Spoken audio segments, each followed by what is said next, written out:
We had a temporary electrical cord running through the front of the building, and there was a high voltage transformer out there right next to the temporary electrical panel. And I had done that type of work hundreds of times, never had an incident, and there was no main break. So I decided to do it energized, and the ground wire flopped back into the panel, hit the bus bar. We drove to the hospital, but when people started staring at me and I could see how they were looking at me, I knew everything was not going to be okay. And I just thought, I'm going to die today. There's nothing I can do. Hey, and welcome to the Electrical Safety Podcast. I'm your host, John Travis, and today I have a very special guest, Brandon Schroeder. Brandon's got a story to tell, and he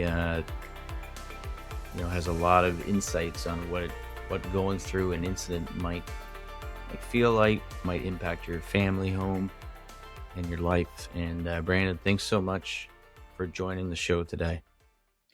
Yeah, thank you for having me. I get excited every time I get to talk about what happened to me. And, I know there's a lot of other workers out there with the same mindset, and any opportunity that I can get to be heard and influence people always excites me. So thank you for having me on the show today, and I look forward to discussing.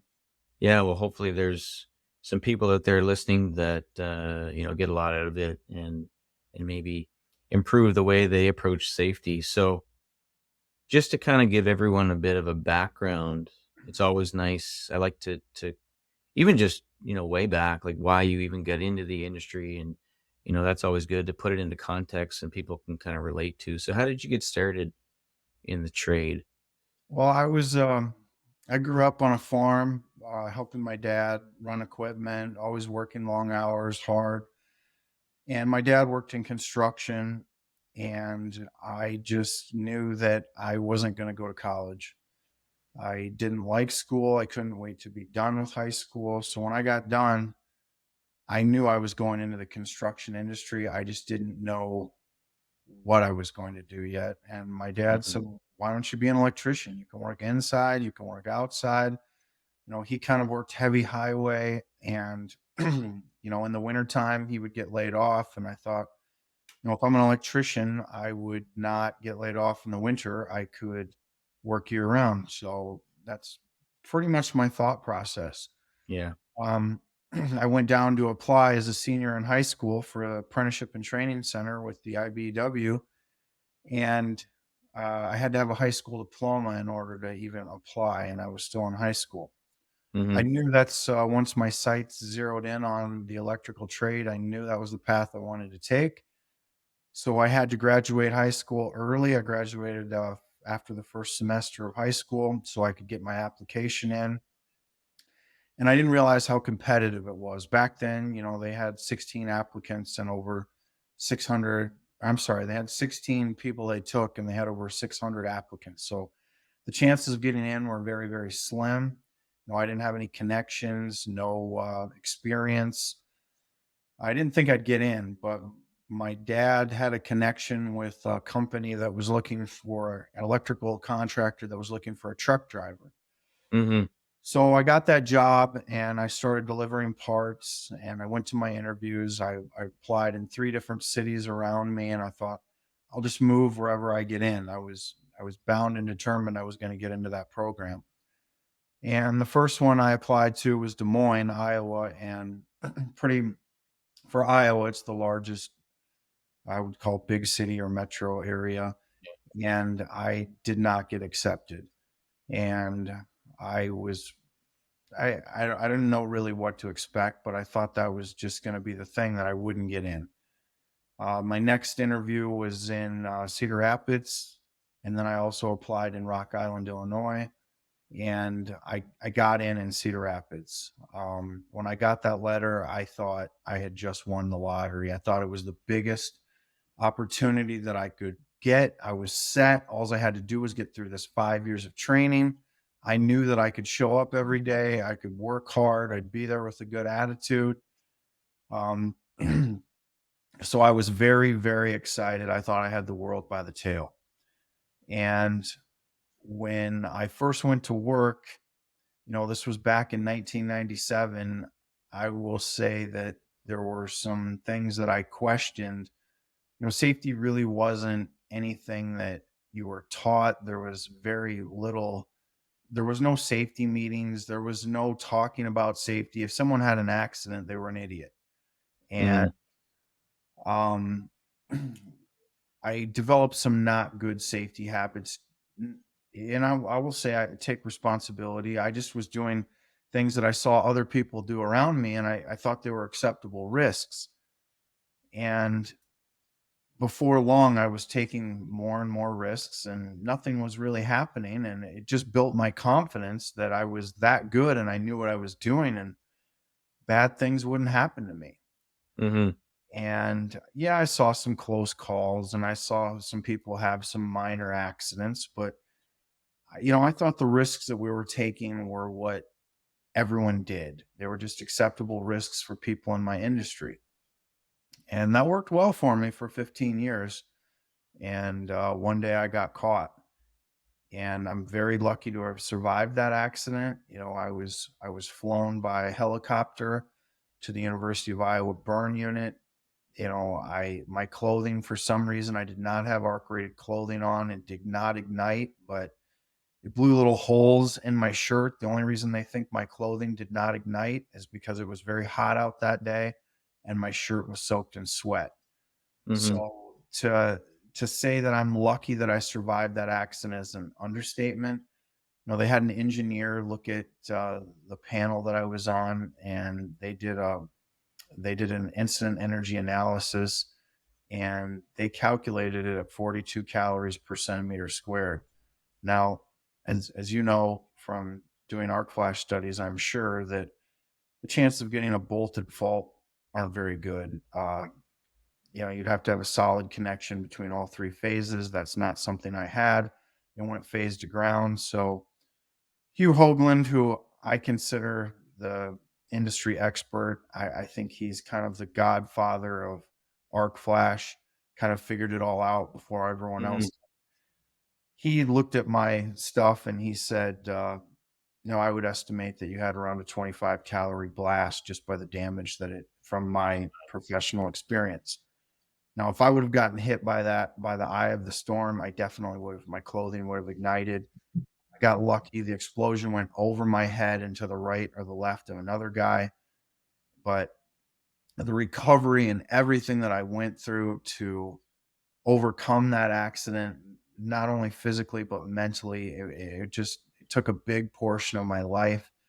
And I know that on a daily basis, many, many, many people take the same risks that I did that day on a daily Yeah. basis, and they have the same attitude that I have. Let me ask you about that a little bit because as you were kind of telling your story, that thought always crosses my mind. So you mentioned, you looked around at maybe what other people were doing and it seemed like an acceptable risk. And so the first thought I had was, is there something there though that you knew it was a risk? So you're like, I don't know if this is safe or not, but everybody else is doing it, so I'm going to do it too. Was there a little bit of that, do you think? Or, Absolutely. Everything from standing on the very top of ladders. If you go on a construction site, you will see that on a daily basis. No one thinks they're going to fall off that ladder. No one thinks they're going to wheel themselves around in a wheelchair or hit their head and die on an 8-foot ladder. But those rules exist because it has happened to someone. But when you see people take these risks on a daily basis and you've done it yourself hundreds of times and you've gotten away with it, pretty soon it becomes an acceptable risk. Just like checking absence of voltage with a meter. I can tell you that very, very few people do a dead live test before they work on something. Mhm. They shut the switch off, they maybe use their volt pen, and they go to work. Is that an acceptable risk? When I saw people do it on a daily basis and nothing ever went wrong, I thought it was. And I think things have changed a lot with a big emphasis on NFPA 70E and all this training that companies are doing. It's helping.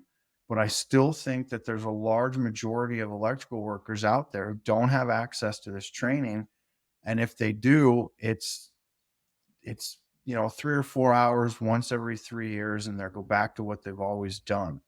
And it's Hmm. hard to understand everything that can happen and go wrong when you're only training 4 hours every 3 years or 8 hours every 3 years.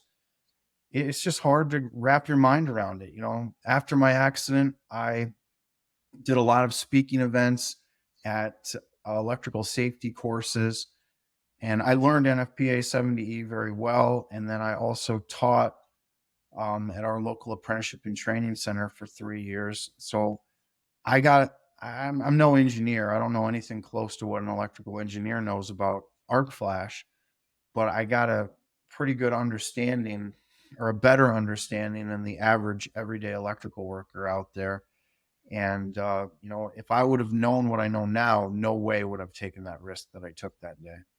Yeah. Well, I think from from what I've learned so far, I mean, um, your story is more important and will influence people more than any engineer can with calculations and numbers and data, and that's a lot of training out there, especially if it's 4 hours every 3 years. You're kind of focused on the, well, here's the things you need to do in order to protect yourself from whatever. And the truth is the people listening to it don't care if there isn't a story they can relate to up front, right? And so I'm interested to learn a little bit more of the details, because I think even like, you told what happened, you told the outcome of what happened. But I think for a lot of people listening, they might not realize the types of jobs that they're doing that could lead to something this catastrophic. So what was the actual job that you were doing that day? We had a temporary electrical cord running through the front of the building, and there was a high voltage transformer out there right next to the temporary electrical panel. 13,800 volts was the primary, 480 volts was the secondary. We came out of that 480-volt panel with an SO cord, ran that into the parking garage, set another transformer, and knocked the voltage down to 122.08. So that cord was like the heartbeat of the building. And when the cord was in the way of the glazers. So when the glazers came to set their framework, rather than kicking my cord over to a doorway, they kind of boxed it in one of the openings. And they needed me to relocate that temporary electrical cord. And I had done that type of work hundreds of times, never had an incident. Prior to 2008, I'd not seen an arc flash suit. Nobody wore one. When they first came out, everyone thought, we don't need to wear these things. We've done it the old way. How long?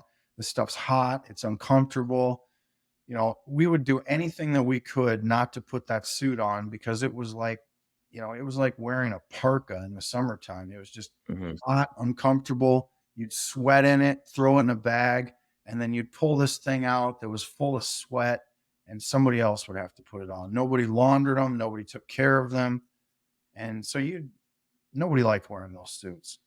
And I knew that I should have worn an arc flash suit that day, but I couldn't shut the main power off because they utilized the 6 disconnect rule, which says if you can shut a panel off in 6 switches or less, you do not need a main breaker. And there was no main breaker. When I went to shut this thing off, it was fed directly from the utility transformer. Hmm. The only way I could shut it off was to call a power company and have them send a line crew out to pull the high voltage fuses out of the transformer. It's 3 o'clock. I'm done at 3:30. I know I'm not going to get anyone on the phone who's going to be able to even know where this piece of equipment is, let alone get a lineman Yep. out here in 30 minutes to help me. So I decided to do it energized, and I figured I didn't have an arc flash suit. So I went ahead and I tried to do what I've done countless other times. And there was another guy with me. And when I brought that cord up over my head, I disconnected it, rerouted it. When I brought the cord back over my head, I thought the guy behind me was going to grab the wire as I brought it up over my head. And the wire hit me in the back. When the wire hit me in the back, I thought that was him tapping me on the shoulder saying he had the wire. I let go of the wire, brought my hand down, and the ground wire flopped back into the panel, hit the bus bar. And I think about that from a probability standpoint. You know, there was 4 wires, 3 hots, and a ground. 3 of those wires could have hit that bus bar and it wouldn't have done anything except energize one leg of the transformer. Maybe it would have caused a small spark, but it would not have been an explosion. That ground wire was the only thing in there that couldn't hit anything, and it did. Mhm. When that happened, I just remember this loud buzzing, humming noise. I could hear that transformer just working, and I knew right away what happened. And I just started rolling away from this thing, trying to make sure, just trying to make distance between myself and it. I could feel the heat, I could hear the noise, and I just knew that I just messed up real bad, and I didn't know what to do except get back. Mhm. And when I got up, I thought for sure I was on fire. It blew my hand halfway off. I looked behind me. The guy behind me, he looked pretty good, but he couldn't see. And I just remember thinking, I don't have time to wait for an ambulance. We need to get to the hospital and we need to get there now. So I helped him into the van. I tried to drive us to the hospital. I got out into the parking lot, out onto the street. My hands basically hanging off, or my palm is blown off. I can see everything in my hand. The pain is not setting in yet. I think I was more in shock. It's like when Mhm. you first have something happen, it doesn't hurt. It takes a while for the pain to set in. And I was in panic mode. I'm thinking, you better get to the hospital before this pain sets in because this hand is bad. And I had no idea how bad the rest of me was. But there was a third guy that came running out of the building and he said, let me drive. I don't know why, but I would have gotten in a car wreck for sure. I should not have gotten behind the wheel of that car or that van. But luckily, I pulled over and I let him drive. We drove to the hospital. Um, and I remember thinking, I'm going to be okay. But when people started staring at me and I could see how they were looking at me, I knew everything was not going to be okay. They put me in a helicopter, flew me to the university. And when they said helicopter, I'm thinking, this hospital was 30 minutes away. I thought I was going to die for sure. I'm a 30-minute drive from where I'm at, and they're putting me in a helicopter, taking me to the worst hospital there is. Like when somebody's severely injured and they're going by helicopter, I knew they went to University of Iowa and they were flying me there. And I just thought, I'm going to die today. There's nothing I can do. Wow. So so from there, um, what was the recovery like? Well, first, I had to see my face blown off. And when I first looked in the mirror, I didn't want to live. Uh, I thought kids were going to make fun of my daughter when she went to school. I thought my wife was going to be married to a monster. I thought I was going to have scars all over my face. People look at me now, and I think that's part of the power of my presentation is I walk in front of an audience and they think this is just another safety meeting. I'm not going to get Mhm. anything out of this. And about 15 minutes in, I have everyone's attention up there. It's like I'm almost like a snake charmer. Anywhere I walk on that stage, people's eyes are fixated on me and they can't get enough. And it's almost like an adrenaline high for me. I love getting up there and just seeing how I can interact with the crowd and the emotions that I can get as I go through what happened to me and make them feel what I felt. But the fortunate thing for people is I make them feel what I felt for an hour and they walk out of there and they get to make a different decision. They don't have to go through what I went through. They only feel it for 1 hour. It took me 6 months before I could make a fist. And when you earn your living with your hands and you can't tie your shoes, you can't button your shirt, you can't zip up your pants. I couldn't even go to the bathroom on my own. I had to have help like a brand new baby. For almost a year after my accident, people had to take care of me. And I'm a person that takes care of other people. I'm independent, and emotionally that destroyed me. I got hooked on morphine. I was on very high doses of morphine because of the pain. Mhm.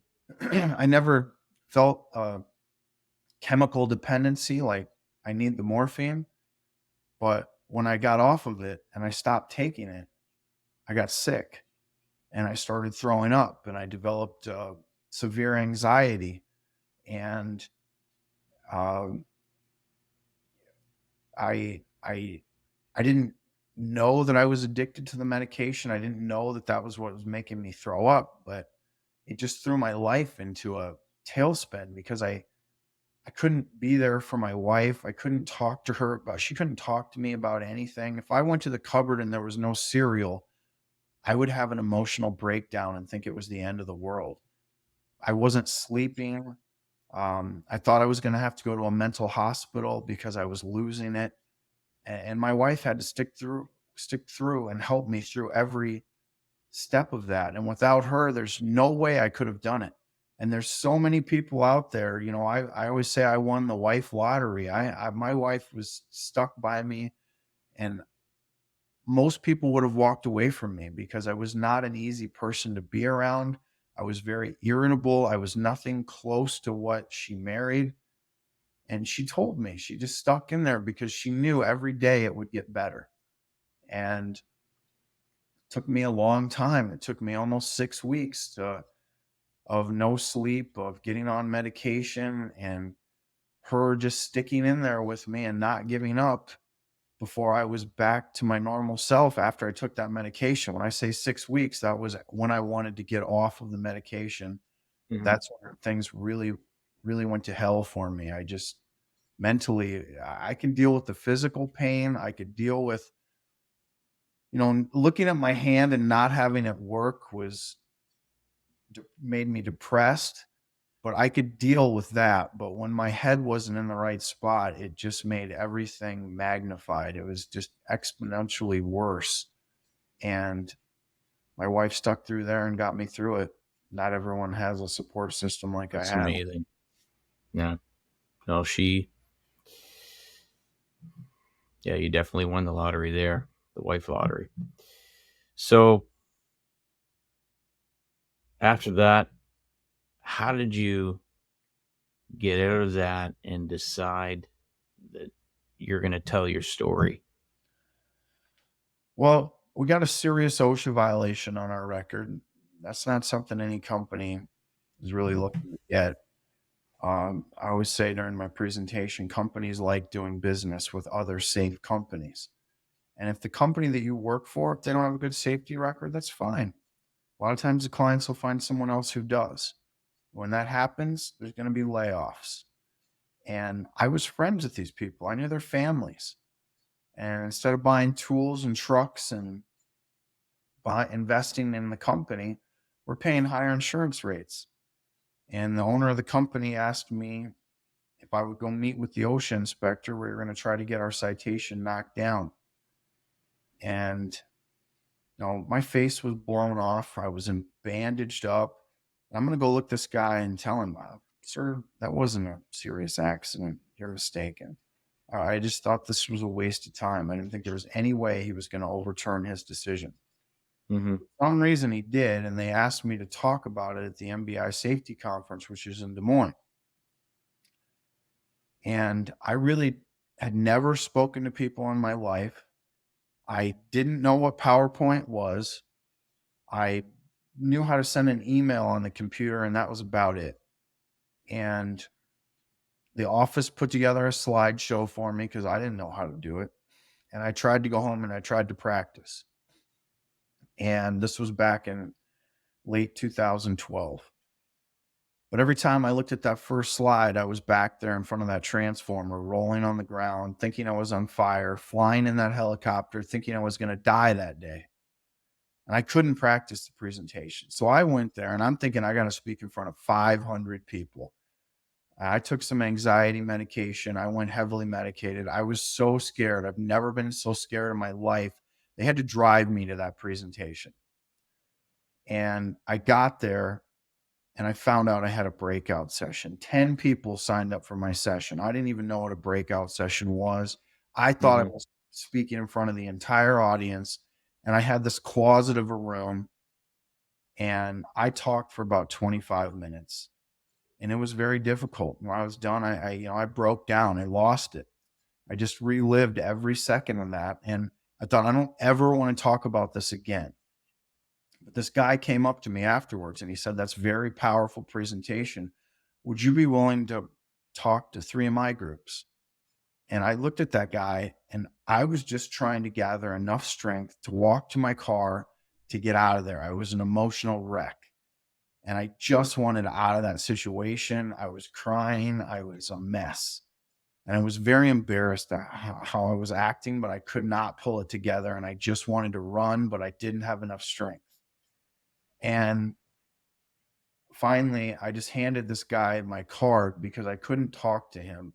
And I just walked off into the corner. I wanted to be left alone.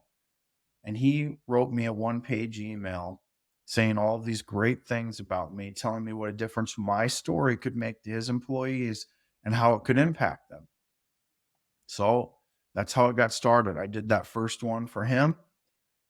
And again, it didn't go well. Second presentation, I held all my emotions till I got to my car. Third presentation, I called my wife and I said, "I did it. I got through this thing and I'm not a mess." She said, "That's great, but you need to stop. This destroys you every time you come home. You get Mhm. this blank stare in your eyes and you don't even know what's going on around you. Please stop. This is destroying you." But I decided that if one person, one family sees my presentation and they understand that things can and will go wrong, to even to experienced people, then I'll give this presentation for as long as people want to hear it.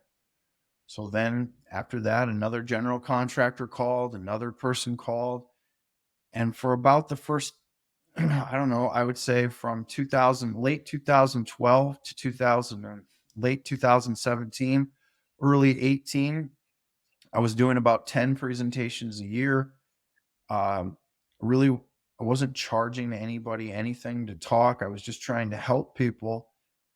And then I got asked to go to this safety conference, and the person before me was a professional speaker, and the person after me was a professional speaker. And I took a vacation from my job, paid my own expenses, went out there. I just wanted to help people with it. I didn't even know that a professional speaker existed.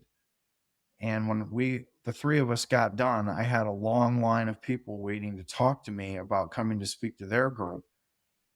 And I kind of looked at these other people who were professionals and I thought, I might not be as good a speaker as them right now, but I can be.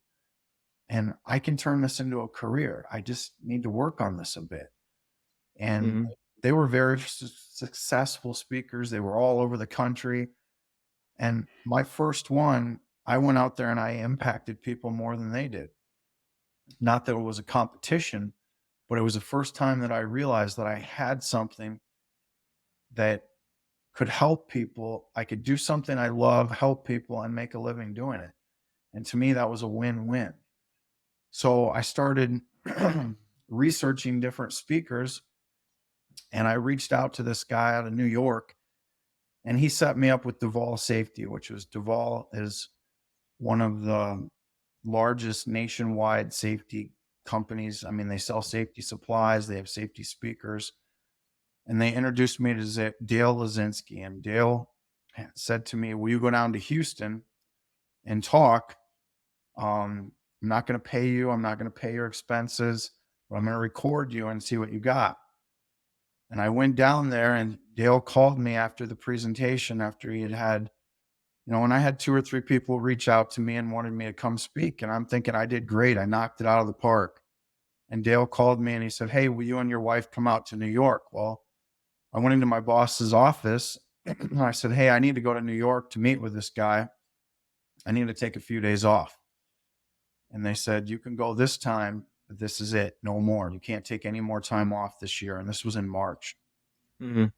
And I just knew right then I had to quit my job. So I just decided I'm not going to let anyone down. I'm going to put in my 2 weeks. I'm going to go meet with Dale. And Dale had helped a lot of big name speakers. And I went out there and I met with him, and he ripped me apart for 4 hours on a one hour presentation. He left me with 4 pages of notes. I Mhm. went on, I had 4 pages of, I went from thinking I was pretty good to 4 pages of notes. I had probably done 100 speaking events, and I thought I had something that people wanted. And I had no job. I was thinking, what did you just do? So I went to the library and I took those 4 pages of notes that Dale gave me, and I started watching other speakers. And I bought Remember Charlie, and I bought a few other safety videos. And I just started watching them and taking notes on how I could relate. And I rewrote the presentation. It took me about 3 weeks. And I remember being in the shower and I'd be washing my hair and I'd think of something and I'd jump out and write it down. And it took me about 3 weeks of just brainstorming, nonstop thinking about this. But then I had to be able to present, and writing it down on paper and presenting it were two different things. So again, I went to the library, I took my computer just like we're doing now, and I took my notes and I started practicing the presentation over and over and over. I mean, I probably did it 10 times a day, and I Mhm. would take about 20 takes on each one, delete it, do it again, delete it, do it again. I probably practiced it 100 times over the next month. And finally, I got something. I was like, I like this. I get it. And I sent it to Dale, and he's like, you nailed it. And he started taking me to safety conferences, applying to safety conferences all over the country. And I started getting bookings, and the bookings just started rolling in. Plus, some of my old customers that I had on my from 2012 to 2018 were calling. And that first year in 2018, I think I did 70 events, and I was like, "Wow, this is great." I mean, they far exceeded my expectations. 2019, I did 90 events, and I still was working as an electrician on any weeks that I didn't have speaking events. And I did some presentations for a company called Tri-City Electric. They're one of the largest electrical contractors in the country. And they said to me, when you're not doing your speaking events, what do you do? And at the time, I didn't think anyone would work with my schedule. And I said, I'm just trying to be a speaker. If I have a slow week, I just work on, generating leads or whatever I can do. And they said, well, would you come work for us? And I Mhm. said, absolutely. So I started working for them. Any weeks that I wasn't speaking, I go work for them. And to me, that really made me understand the risks that people take on a daily basis, because now I had to talk the talk and walk the walk. It's one thing to be a safety professional and go out there and say, hey, what you're doing is wrong. And there's another thing to go out there and understand what that person is doing. And instead of just writing them up or bringing disciplinary action, you teach them about the risks that they're taking and why the risks aren't worth it, and how they can mitigate that risks and lower the probability of an accident. And I still enjoy, even now, last week I didn't have any speaking events. I go to work as an electrician. I run pipe, pull wire, hook up motors, VFDs. I just like being an electrician. My Mhm. speaking events now, I can definitely do this full time, but I still love doing electrical work. It's what I love to do, and I love speaking. So then in 2020, uh, my events were off the charts. I think I had 70 events booked in the first quarter.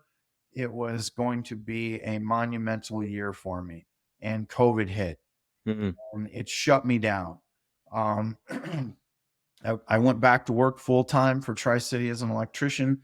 I mean, and that was like overnight. They said, "Yep, we'll take you," and I went back to work. I'm so thankful that they allowed me the flexibility and to be able to do that. Not many people can go from their business shut down on Friday to Monday, they're working full time in a job that they are good at and enjoy.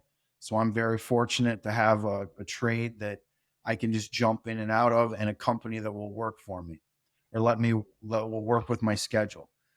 So I went back to work as an electrician, and I started getting all of these virtual requests to do my presentation virtually.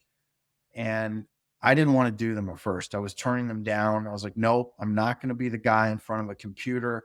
Now, I've seen several videos of several other speakers, and a video will never do what a live presentation does. It just can't. Hmm. I was turning them down. I was like, nope, I'm not going to be that person in front of a computer that people are looking at their phone.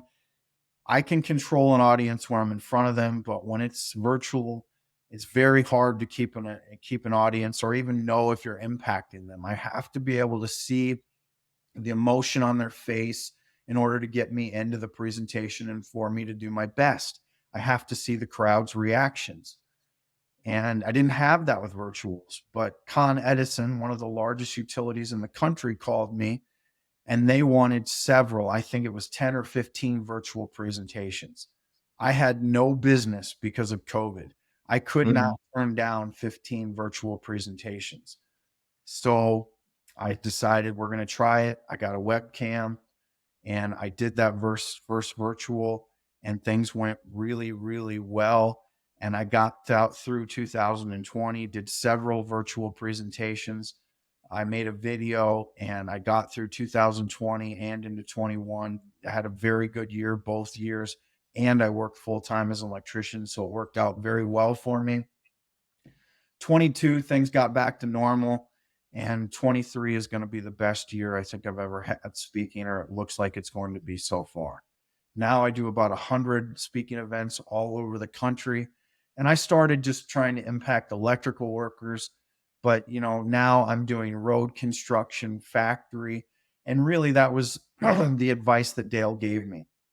Yes, you can help electrical workers with your story, but you need to be more like a cover band. You need to play music that everyone likes, and you can easily turn this story and make it applicable to anyone, no matter what their job is.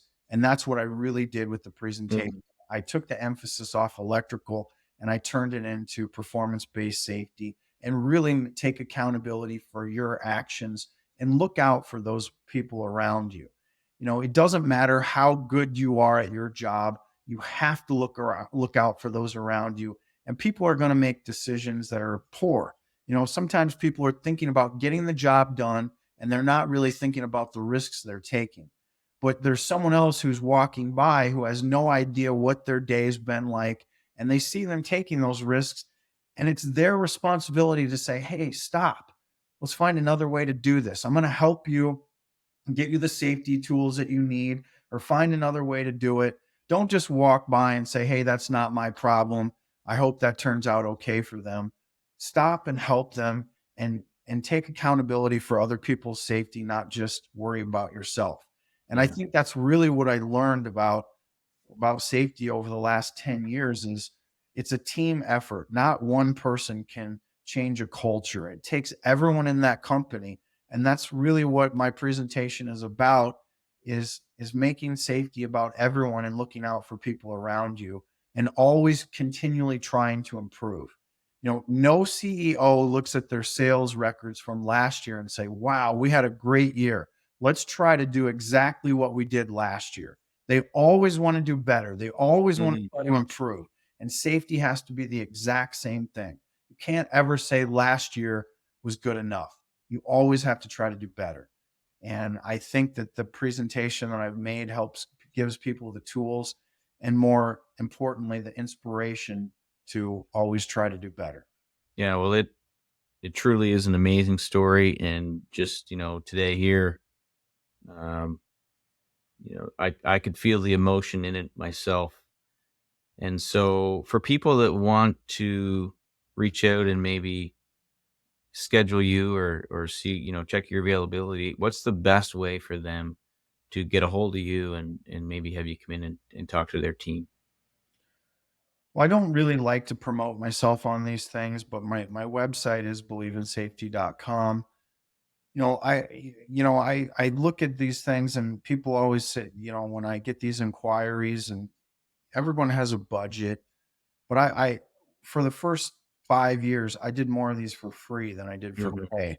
And eventually it got to the point where I couldn't take off work. I couldn't do all this travel, and I had to be able to make a living doing it. So I really don't like to promote myself, but at the end of the day, that is what I do. Is I like to get up in front of people and tell my story, and it has went over very, very well. I have a goal to be the number one safety speaker in the country. I know that that is a lofty goal, but I don't get into anything and say I want to be mediocre. If I don't Yeah. believe that I can be the best, and some people think that I'm uh I don't know the right word, cocky or whatever, because when I get up there, I do believe that I'm the best electric or the best motivational safety speaker in the country. I'm not saying I am, but I have to go up there and believe that. And someone told me once when I first started speaking, if you don't believe you're the best, no one else will. You have to go up there. Every speaker has to have that confidence that you're the best there is, and you have one chance, one opportunity to go out there and impact people, and this is it. I have 1 hour with them, and I have to make this the most influential hour that they're going to spend in their lives on safety. And at the end of it, I'm very satisfied with the results that I've gotten so far. No, no, it sounds like people would be very satisfied with it as well. So I think that's a good spot for us to sign off. I want to thank you again for joining the show. It was a very emotional, inspirational story. I'm sure it's going to get a lot of good feedback online when we post it. Uh, yeah. Thanks so much, Brandon. Thanks for having me.